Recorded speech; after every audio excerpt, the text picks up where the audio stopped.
কাঁঠালের বিচি দিয়ে ভর্তা বানাবো। এর জন্য কতগুলা পেঁয়াজ নিয়েছি আর সাথে নেব ভাজা শুকনো, এগুলা ভাজা আর ভাজা মরিচ দিয়ে ভর্তা বানালে এই ভর্তার স্বাদই অনেক। সবগুলো আমি এখন বেটে নেব আর সাথে কিছু পরিমাণ লবণ দিয়ে দিব।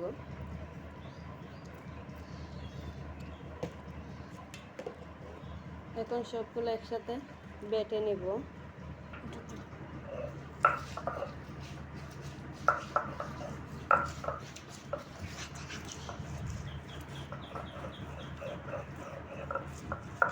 আসলে ভর্তাটা সবসময়ই ভালো লাগে। ভর্তা খায় না এমন কোনো মানুষ নেই, ভর্তাটা সবারই পছন্দ। যে যেভাবে বানিয়ে খায়, অনেকেই অনেকভাবে বানিয়ে খায়, তো আমি এভাবেই বানাই, আমার কাছে এভাবেই ভালো লাগে।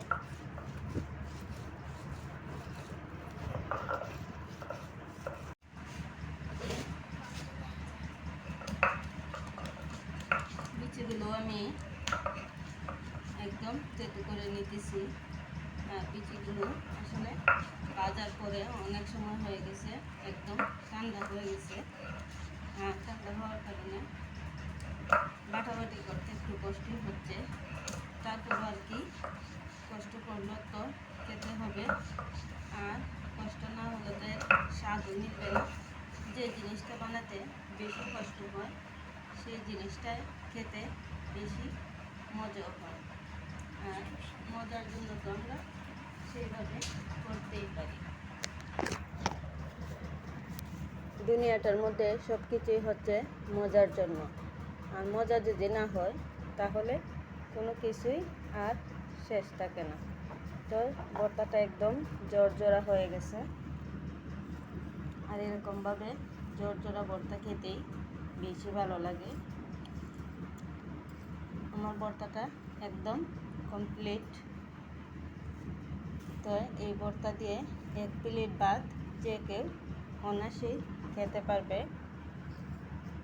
আর কাঁঠালের বিচিগুলো আমি শুরুতেই ভেজে নিয়েছিলাম, ভাজার পর তার খোসাগুলো ছাড়িয়ে তারপর অন্য সব কিছু আমি দিয়েছি। কারণ ভাজার কথা যে বললাম, কারণ যেহেতু ভাজার ভিডিওটা আমি করিনি, কারণ সকাল সকাল করেছিলাম আর তখন আর মনে ছিল না, তো এই কারণে আমি বলে দিলাম। এর টেস্টটা কিন্তু আসলেই দারুণ হয়েছে, যেমন দেখতে তেমনি খেতে।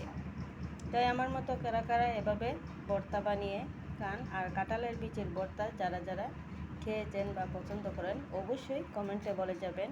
আশা করি সবাই ভালো আছেন, ভালো থাকবেন। খোদা হাফেজ।